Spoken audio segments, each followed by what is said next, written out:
Zot Chanukah. Tonight is the eighth and final night of Chanukah. There's a question that emerges: why 8 nights? For most of us, we're intimately familiar with the story presented in the Talmud and Shabbat, that there was only enough oil for one day, lasted for 8 days. And ostensibly, that's the reason for an 8-day celebration of Hanukkah. For much has been made, and it's now a known thing, it's kind of famous, that this story presented in the Talmud and Shabbat isn't known much earlier. Josephus, for example, writing, says that he doesn't know why it's 8 days, but even in other classic rabbinic midrashic sources like Psikta Rabbi, for example, or Megillat Ta'anit, the scroll that listed celebratory days during which fasting, eulogizing, and other things were forbidden. Batla Megillat Ta'anit, we canceled most of the celebrations in Megillat Ta'anit and the scroll of celebratory days, but Hanukkah not. And there, like the Psikta Rabbi describes a situation where when the Maccabees enter the temple, they find 8 spears. There have been artistic renditions of this as well, and they light candles upon the 8 spears that they find in the temple. There's another reason, though, in the second book of Maccabees itself, and I wanted to focus on that tonight, and in particular, a relevant and timely lesson that emerges from that text. It says, the 10th chapter of the second book of Maccabees. Now, Maccabeus and his followers, the Lord leading them on, recovered the temple and the city. They tore down the altars that had been built in the public square by the Allophiles and also destroyed the sacred precincts. And having purified the shrine, they made another altar of sacrifice. Then, igniting flint stones and taking fire out of them, they offered sacrifices after a lapse of 2 years. And they offered incense and put up lamps and set out the presentation of the loaves.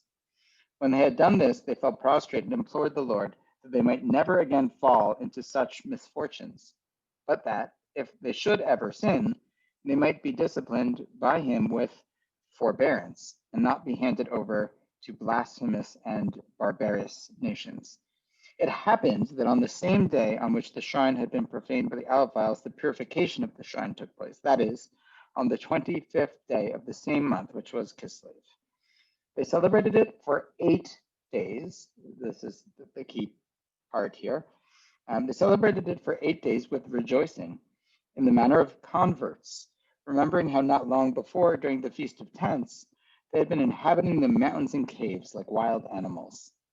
Therefore, carrying ivy-wreathed wands and beautiful branches and also fronds of palm, they offered hymns of thanksgiving to him who had given success to the purifying of his own holy place. They decreed by public ordinance and by vote that the whole nation of the Judeans should observe these 8 days every year.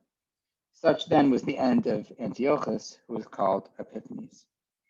So we see from this 2 basic things.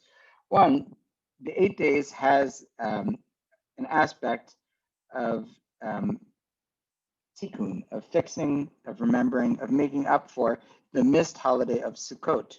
On the Sukkot prior, they were in the mountains and caves like wild animals, and they couldn't celebrate properly in the temple. After all, Sukkot is a Thanksgiving celebration, a pilgrimage to the temple.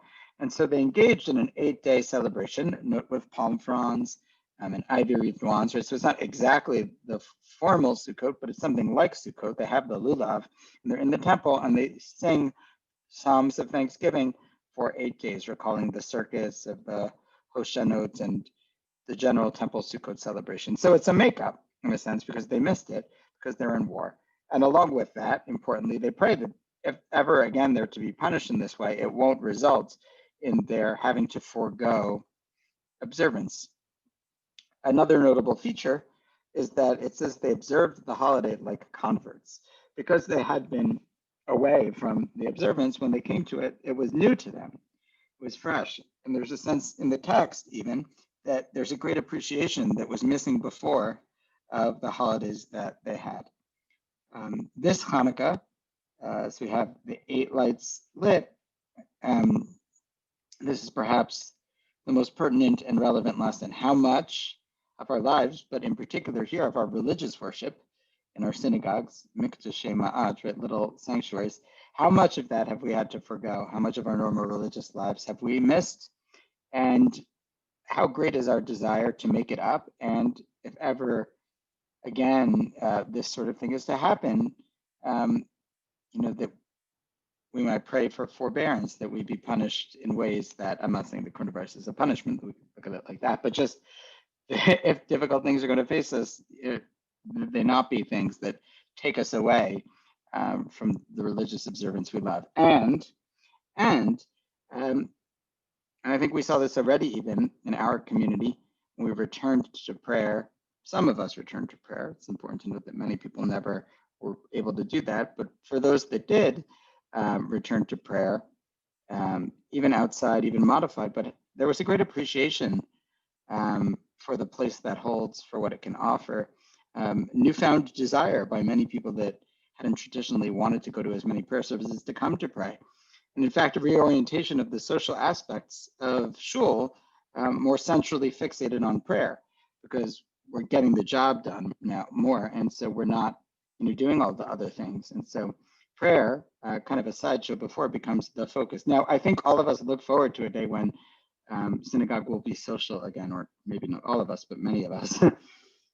But would it were that we could approach the practice we've missed like converts, that this period of absence can make our hearts grow fonder for the religion we practice and perhaps haven't always loved in the way we might. So this Hanukkah, as you light the lights, another kavanah can be the kavanah of making up, right? Of why 8 days? Why are there 8 days tonight?